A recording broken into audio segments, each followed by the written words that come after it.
ꯑꯍꯥꯟꯕꯃꯛꯇꯗ Manipuri Pamel Wari subscriber story ꯇꯥꯕꯤꯔꯤꯕ ꯃꯤꯑꯣꯏꯁꯤꯡꯕꯨ channel ꯑꯁꯤꯒꯤ ꯃꯥꯏꯀꯩꯗꯒꯤ ꯇꯔꯥꯝꯅ ꯑꯣꯛꯆꯕꯒ ꯂꯣꯏꯅꯅ ꯏꯀꯣꯛꯅꯅ ꯈꯨꯔꯨꯝꯖꯔꯤ ꯉꯁꯤꯁꯨ ꯃꯌꯥꯝꯒꯤ ꯃꯐꯝꯗ ꯈꯨꯗꯣꯜ ꯇꯝꯅꯅꯕꯒꯤꯗꯃꯛꯇ ꯄꯨꯗꯨꯅ ꯂꯥꯛꯆꯔꯤ ꯁꯕꯁꯀ꯭ꯔꯥꯏꯕꯔꯁꯤꯡꯅ ꯊꯥꯕꯤꯔꯛꯄ ꯋꯥꯔꯤꯗ Akash Waikhomna ꯊꯥꯕꯤꯔꯛꯄ ꯋꯥꯔꯤ ꯍꯣꯁꯄꯤꯇꯥꯜ ꯑꯔꯣꯏꯕ ꯁꯔꯨꯛ ꯃꯌꯥꯝꯅ ꯋꯥꯔꯤ ꯑꯁꯤꯕꯨ ꯇꯥꯕꯤꯔꯕ ꯃꯇꯨꯡꯗ ꯆꯦꯅꯦꯜ ꯑꯁꯤꯕꯨ ꯅꯨꯡꯁꯤꯕꯤꯗꯨꯅ ꯂꯥꯏꯛ ꯀꯃꯦꯟ ꯑꯃꯗꯤ ꯁꯕꯁꯀ꯭ꯔꯥꯏꯕ ꯇꯧꯕ ꯀꯥꯎꯕꯤꯔꯝꯒꯅꯨ ꯍꯥꯏꯅ ꯃꯌꯥꯝꯒꯤ ꯃꯐꯝꯗ ꯍꯥꯏꯖꯔꯤ Manipuri Pamel Wari YouTube channel asigi subscribers singi maraktagi iyamba amana ngarang wari amakak repost tawbiru haijarakhiba adu khudungchataba khara leibadagi repost tawba ngamjakhidre asi thagatsarido wari asigi description da iyambana request tawjarakhiba wari adugi link adu ai soidana hapjarakki iyambana link adu da sangbiraga wari adu tabinaba iyambagi mafamda haijari ngasigi wari hospital aroiba saru mayamda khudul tamjari taminasi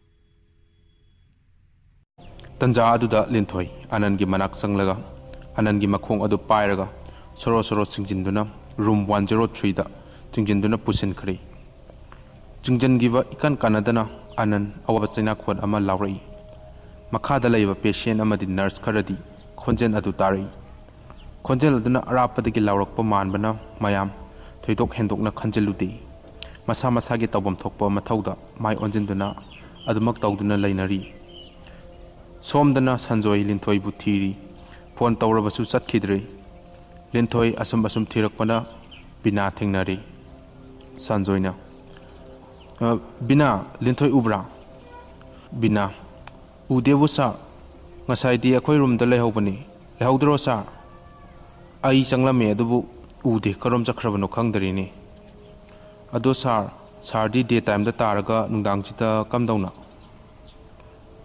Mana ai amungla ona phone tawra ame aduda maram hanglubada phone adum tatkre my phone khotau du karigumba ama tawbo wana leiba male adugi ai mfam sida lakpani hajibu sar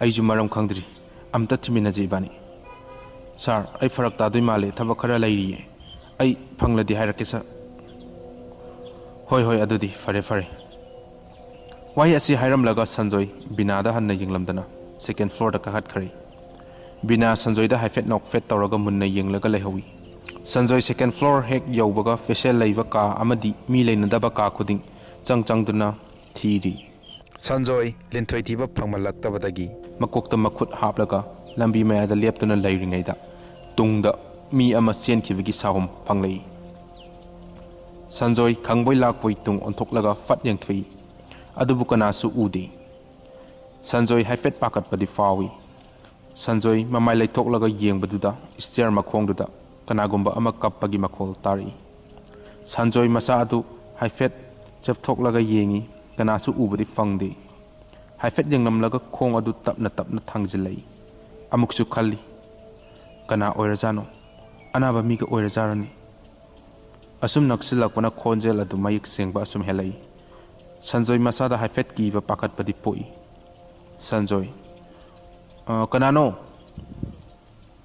Sanjoy gi makhona second floor du nilli kappagi khonjel adu chap lepkhri he kappa tokpaga mathak ta chengkhat kibagi khongi duk haibagi khonjel adu tari Sanjoy yengdadi yenglagi khanduna parap chenselli third floor da mi kanasu leitabana imammi kashu uba fangnamde tapna asum kakhalai Sanjoy machinda murum kharasu soli Maya hek salakpaga nupi gi khonjel da awabagi khonjel ama tari da ayam ware da khonjel da tabada Sanjoy machinda murum solambadu sap leplaga linthoi haina kauri kanasu khumlakti khonjel adu ju makha tana takhidre tanja adu da tungdagi nupagi khonjel amana sar kaidorage asuna hanglakhi Sanjoy khangboi lakpoi yengthoklubada makhoigi security oiramki amuka junu paduna makha tari kaidorage sir mathakta patient leibra sir mathakta ti patient thamdrabani mi leiba mali amta yenglujidana sir leiram loye aina khonjel amatai adugini amta chalujilao security aduju yam tanna yadabanina adum yari Security adu Sanjoy gi manak sanglaga makhoi ani mathakta punna kakhalai Ka sing adu imam mami adubu ka amadi mai thalmana jaga adu kharadi mamba fai. Sanjoy asida mai thalije asida mi leramba yai amda changlaga yengluji. Makoi ani mai nganba ka adu tamna lai. Security adu di masa adu pakhatpana yadri. Nupam Sir, third floor je aina mai loi muthalamabani kamai tawrino. Aduni aina yengluji haije kelangumba ama leiram doi soitana male. Asum lakpana ka adu yausilai. Thong adu hangge tawbaga security nupa adu makhong paiduna manunglomda chingchinki. Security nupa adu makhong paiduna chingbada masa adu floor makhada takibagi ik haina makhol natana karisu tarakhidre. Sanjoy karino khanduna yengbada security adu leiramdri. Haifet mami sami oinadi ui adubu nupa adu chingliba potsak adudi kanano haibadu uba fangde. Sanjoy masada fakhatpa fawri. Sanjoy na mobile gi light adu thalaga tomba haiduna kawi. Mobile gi maingan aduju salna ubadi fangde. Sanjoy tapna masinda murum soli mayekti singde. Floor mavada mobile light adu kaptharaga yengbada security nupa adu chingkhibagi I maram ama sangna taduna ui madugi khongul liraga asum tapna changlei. Asum lakpana I gi maram duju toilet room da changkhirami. Sanjoy machine da sonbadi lepti. Mobile display light adu laikhatlaga thong adu khangang hangbaga lenthoi mamit imumuba aduga machine da I teiba makai Sanjoy da munna yenglaaga laurai. Tarum liba mataw adu da Sanjoy masa adu kibana yadari. Lenthoi na security nupa adugi khudang adu paiduna saaduna leirami. Sanjoy mafam adu thadokpana farani khanduna chenthorei. Ikang kangawdana lenthoi mangaksam adu paitharaga maraiga sangna tingthoklaga masam adu ju thadolaga ifafana leplaga Sanjoy gi mangdu da leiramba adudi Sanjoy chelamba chaplepi. Adubu floor da tariba I aduda Sanjoy faniam sangna setlaga mamai adu wall da yeshinbada gyan mangduna takri. Sanjoy masa adu fajana gyan mangbadi nati makop adu ururu lay mamitta mami sami oina uri linthoi gi akiba saktamado. Sanjoy gi makhong paiduna chingduna puri adubu karamba maikaida chinglibano khangjadi. Adubu ngahaki manungda Sanjoy adumak gyan mangkhari. Minute 15 muk leiraga Sanjoy gyan tarakpada room amada mangakta thauri tuduna makhongna chokri matonda leptuna leirami. Makhut aduju maninglomda punduna thammi. Sanjoy masa adu humangna punglup lupami.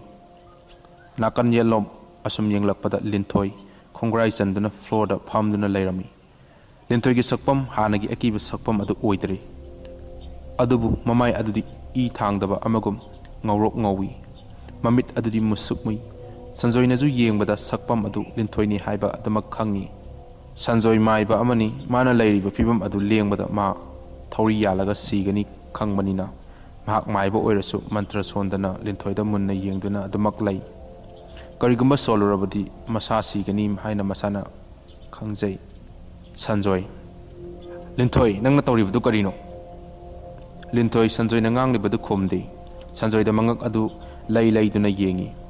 Tawriba matawduda wa amata ngangdana Linthoi da munna yengi. Sanjoy na khonjal taplapna Nahakanano Linthoi na ai asumna hairaga karemna na tapna nolai. Nang ai khangdrabo ha nangna ai hatkibado kawrabo room asimaktada. Linthoi gi khonjal da nupa amagi khonjal yauna ani thokna nganglakpaduda jai kharagi mamangda mahakna room asimaktada hatkiba thaudok adu ningsinglai. Flashback Mani Bira Thauri asi lamo aduka fajana kiroko.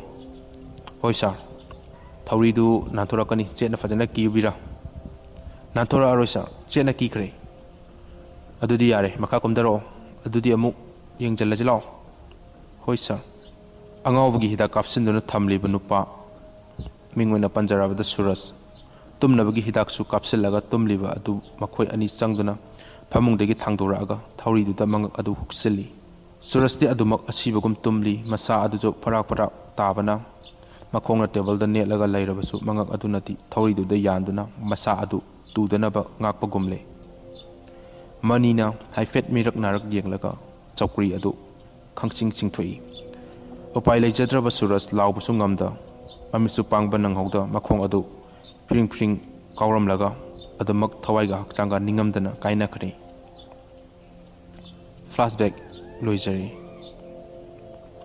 sanjoy wakal adudagi gyal lakpada mitmangda linthoi maya higalaga munna yengduna leirami madu ubada khangprek khangduna sanjoy mana netliba sokri dudagi tuge tawi khongdol aduna sokri mataida pharaga hanagi mafamda amuk hanjali sanjoy kapladuna aibu amutang akpiyo ainagi nafamda yam lankri aibu amutang akpiyo linthoi sanjoy da munna haifet jingnamlaga sanjoy na netliba sokri aduda khongpak na kawrai sanjoy mangak adu thauri da khangyan yandarei aduga makhongdu pitring pitring kawduna lei marak aduda linthoi wangang lei linthoi khonjen ani thokna hana wakhal khalamadi achi thoklam gidra hajikti ai ningba thungli ai pele asumna hairoduna makhok penan noglei sanjoy ju tapna tapna mamit usin kiduna maki punchi ju adumak loi khari linthoi makhok penan noklam laga masadagi thawai ama paithokibagum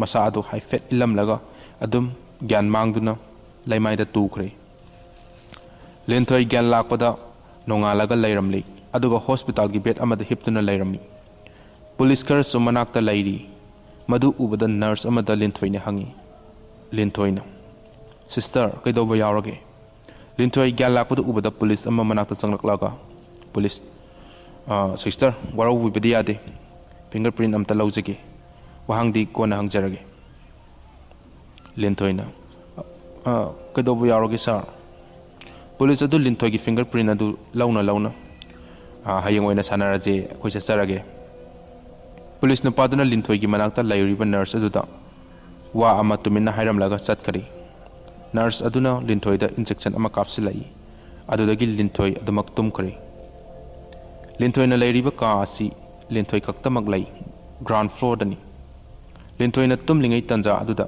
kanano khangdaba nupi khonjalda linthoi bu kaurai linthoi mamit usinna khomi tapna mamit adu pangthori magi mamangda nupi ama leplibadu maseng marang oina urai mamit adu tapna pangthorakpadagi lepliba misak adu mayak asum sengdokpada bina oidana leirami binana linthoi na amo ise haduna mabani khomnai binana nangbu gyan tarabro hoi se ai gyan ta jare asuna hairam laga tapna hagolaktuna famung adugi kangtholda nga tharaga fammi lintoina karino iche piango boga selidina kaidoba yawrage binana ai taibang mi na ti lintoi haijubu iche ai bap ta bangam dre che ai ha thawaini ngahan makai taibang mi gi saklon lawduna nahaki nating pangbani che karino haridubo ai gyan ta bangam dre ayaksu patraba makhoina hatkraba misak amani nahaki jingnaba pumba koknaba jingnaba laitanaba ai wari pumbado liragi munna tawo lenthoi wangangda tumina lei binana makha tarai ngasidagi sahi manga moki mamangda hospital sida ai nurse oina purami ai ju night duty ni mani atai kana sunati sanjoini nahakna jingnarambado achumbani wahi aduna lenthoi angakpa poi aduga binana wa makatari binana mani anan aduga bira makhoi ahumna lona tawba khuding ai loina makhangi nongma aina asum imanabiga phone da wari sanaduna lakpada third floor yawe madada room 103 da Dr. Ananga maniga wari sanadba tarami tumina wari sanabada kari wari no haiduna asum tumina tai mani bira makhoi anina hatkhiba mi pumba wari sanarami makhoi gi wari tuna aingonda pakhatpa poklami makhoina halibado imung manung amane imung dugi machanupi tumna hatkraba matungda nupa aduna kona hatpane maniga biraga tanariba waridu atai kari sunate nupa adu matau karamna hatsige haibaduni makhoina hatkadaba mongdu ai loina khangle lentoina makhoina imung ama tumna halibana kari maramgino bina maduju ailirage Angauba nupa adugi maming Suraj kawe. Suraj AIDS nari. Mahakpo layengnaба haiduna hospital asida purakibani. Makoigi imung yamna lairaba imung amani. Layengdabadi yadabanina mahakpo layengnaba mahaki nupi Rima magitama kochel chelami. Makoi anigi masa anini nupa ama nupi ama makoi mari hospital duda lairami. Suraj layengbada makoigi tungjan jaramba paisa sana lupa loina loikhre. Rima mahaki nupa dabu hingja haurabadi haiduna angamba honajai. Mahak magi nupagi khanbada wakal fawba laiman oiba horai. Nongmadi Dr. Anand gi manak sanglaga. Rima. Sir, ai hojik upai karisu laitari. Ai gi laijari ba hingkot machet asimatang mangairi. Sir na aikoi bu nuksibiduna mating amta pangbiyo. Anand wakal ngayak khalli wangang dana tumina lai aduga asumna makatare. Anand. Ai pang lagi nangi nating. Maduda ai na haiba nang jata bani. Ai loi yajagi sarna haiba adubu ai gi nupagi thawajida dikan biyo. Asumna wari liraba matungda amuk binana amuk linthoida asumna makatarai. Ananga punna maniju lairi. Manidi sanariba wari adu tumina jaga amada famduna nokmi tawduna taduna lai. Numitugi ahingda Rima magi nupata bu hingnaba aiduna Anangi yatha ngakpa lakhi. Hingoju yaroidaba mahaki nupado faradi khanduna chanabigi wangmada mahak chatpa tarami. Numito aiju mani unage lakpani. Maduda magi kada Rima akoibada haifet yengnamlaga tumina sangki. Aiju magi matawduda chingnaduna tumina changjilaga pugnaw hoba ama legi tumina yengduna laiki. Maduda manidi yawdabi Anan mathantana nupi adu zat manghalami. Manidi kumhai adu yengduna lai. Mato adu yengba ngamlaktaduna ai mafam adudagi chenthore. Aina hek chentorakpaga aigi nakalda nupa ama chumdring biragi ka tamna satki. Kari thori gabano khanduna hak tumina wal marumdagi lumduna yenglei. Nupa adu thong thinge tawramlaga thindana chapleblaga thongnaw rom chatlaga thongnaw hoba adu tumina yengi. Tanja adu da ikangkangawdana tunglomdagi birana nupa adugi makokta utup amana kanthatki. Madu ubada khangduna chindagi ima haina makhol thorakpadagi chinnasi isa itanda mention sai. Birana haifet chingnarap tawna koibaduda yengkoyeng yenglei. Ai chinnasi melaga walda ngaraga loli. Aina yengthorakpada nupa adu ka manungda soro singchin kari. Ai tumina changjalaga yengbada Rimana. Sar karina to birijibo birana. Si kanano Rima kapladuna. Karino noina aigi famda tawri baje. Bira Rima gi manakta parap changjilaga. Makutta pairibo tup aduna mangarak leptana kalli. Kudak aduda Rima gi aroiba sor oiki. Ngihak lerga Rima gi nupa aduda injection ama kapchanki. Aduga Rimana gari amada hapchin kari. Aduga haki nupana magi roomda kana khanganda thangjin kari. Masigi makha tarakpada linthoina amuk hanglammi. Madugi makhadi se binana. Madugi makhadi Suraj adum ngaw kari. Aduga thoidaba oidaba ngangbana miyoibagi punsi oi kari. Mathang makhoigi imung tumna hat kari. Miyoi amata hingawdre. Nahangna uriba maduni makha thokliba thawdoksing aduna. Linthoida thokliba thawdoksing adu mathang urei aduga makha tari. Aduga ichena mataw karamna binana. Rima halaga mafam khangdana huntok khraba matung pikliba nupi masadu amuk zat manghanduna hat kari. Madugi matung nupa masaduna tawriba mayam adu khanglakpadagi nupa masadu amuk hat kari. Nongma aigi laibakta ju asum thoko haibagi matagum Suraj hatkadaba numit aina wari pumba taba numit adumaktadani aigi ju aroiba oikibado. Aina lumduna yenglai. Makoina Suraj thawri hek yansin kibaga aingonda karomdagi no khangdi utup amana anirak koksita thomlei. Aigi koktagi chantharakliba ina mai asi pungangangki. Aina tapna mai asi onthorakpada Anan oiduna leiramli. Pairiba sai aduna ai kokta amko ju thomlakpadagi ayaksu khudaktuda aroiba sor honki. Aigi maida thoraiba iduna makoina ai kanano sak khangkidre mafam amada aigi asiba hakchang asi puduna hundok piramkibani. Linthoi mapi ira chenthana ise karigino nakoina makoibu hattariba binana. Mani maiba amani mahakna magi sakfam adu maming semtoklaga hospital asida lakhi. maduna aina karisu tauba ngamkhidabani yumthaktagi taraklaga sikhi taubado mido birani aina hatpani linthoi mamangda ugiba binagi sakpam adu ningsing lai linthoi maduga matau karamna rina siriba rina zo aina uriba asigumna urami maduda manina khanglakpadagi manina hatpani mahakti aina ngak chen bangam hodre nangdi aina matam pumba ngak seliye linthoi aduga amana nongmana hangna chaina ananda kanbadu mafam aduda aiju laiye chai adu aina porakpani aina anan hatke tawbadagi nang changlakpaduda ai phalangda ngathaduna lai maduda nangna chai adu pairaga kankhibani madugi chai adu manina fangki mana chai aduda tariba fingerprint adu aigi saktina onthokki maduna nangonda chanaraktabani linthoi kapladuna iche ai pukning yam nungsi mapong mapokhuding ichegi mateng pangjaba ngambo oijagi koiche binana pele ai nangi wahaiduna ai lemnamak shanti phangpa oijaragi adubu thawaising aduju shanti phangnaba makhoigi mathau mangam nahangna pangthokpiyu ko aikhoigi leibamdi sidagi awang pangna chalaga ching macha ama leibani aduda singhe lei khara hawramgani maduda aikhoigi hakchangi saru sarang taramgani linthoi kapli thamoida chakna aduga asamna hare pangthokjagi ichegi thawaina shanti oinaba ai soidanamak ai pangthokjagi binana ai pele linthoi na ki thamoido ai pele ado ai chalagi matam asichu thingchilagle bina tanja adu dal linthoi gi mitmangdagi mangkhari linthoi thamoi kaina higik laungna kapchari linthoi na kaplingai tanja adu da karomdagi no khangdaba khonjel amana lawri linthoi kapkunu ai nungaitie nangna kaplaga ai mafam asi thadokpa ngamloi dawriye linthoi da tarak liba mapi adu taithokna linthoi ai kaptiye iche ai kapthiye